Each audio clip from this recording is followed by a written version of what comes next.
Mr. Taibbi, the Twitter files showed how the State Department's Global Engagement Center, and I know you've done some reporting on this, initially created to counter the foreign disinformation campaigns, ended up censoring American speech directly and by proxy.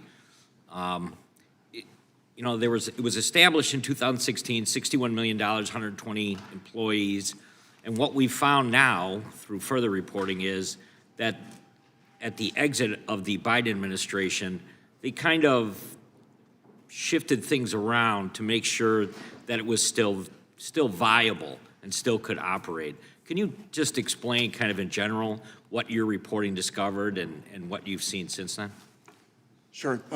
Thank you, Mr. Congressman. The Global Engagement Center, which was an organization that was unknown to us when we started the Twitter files, and it started off as a counterterrorist organization. A source that I spoke to that had worked there described the transformation of their mission as CT to CP, counterterrorism to counterpopulism. We found Global Engagement Center reports on a variety of topics within the Twitter files. They also worked with the Stanford Internet Observatory and the Election Integrity Partnership.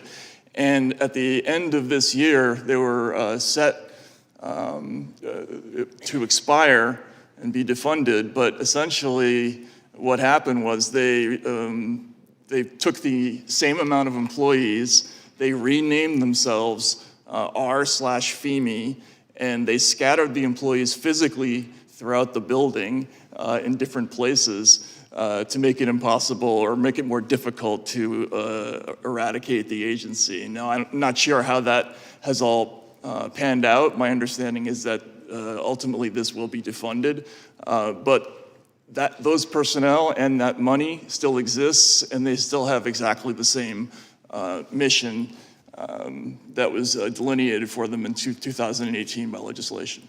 And it was the way that they utilized what was called bad speech and good speech, right? Can you describe how they kind of manipulated things that was presented to the American public? And a lot of this was initiated during COVID, right?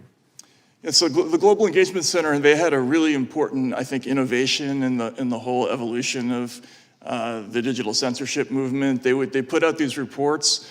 Some of them were sort of old school intelligence reports where they actually used sources to identify accounts that were reasonably linked to foreign governments or foreign intelligence or might be bots.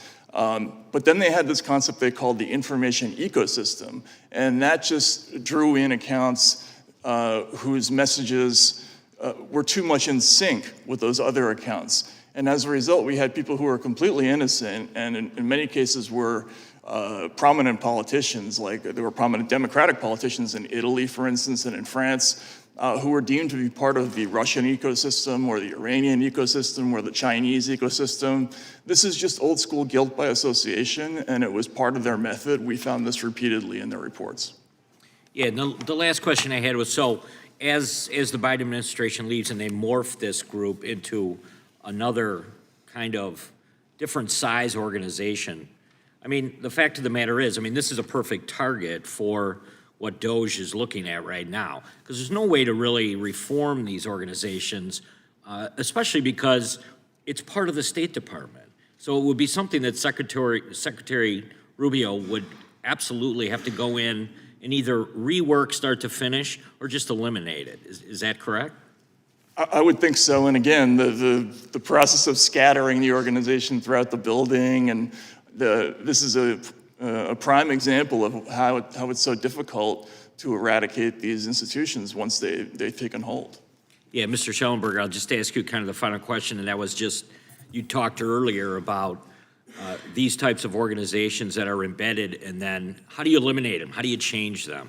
I mean, you really have, I mean, my view is that you have to shut them down and reconstitute them with different rules, different leadership, personnel as policy. So, I mean, you can't have somebody heading up CISA that thinks it's their job to go around and to censor their fellow Americans. You've got to have somebody there that's really committed to cybersecurity, which is in their name twice. That's how supposedly committed they are to it. So any organization that has that level of mission drift, I think, you got to shut it down and reconstitute it later, and I hope Congress considers doing that.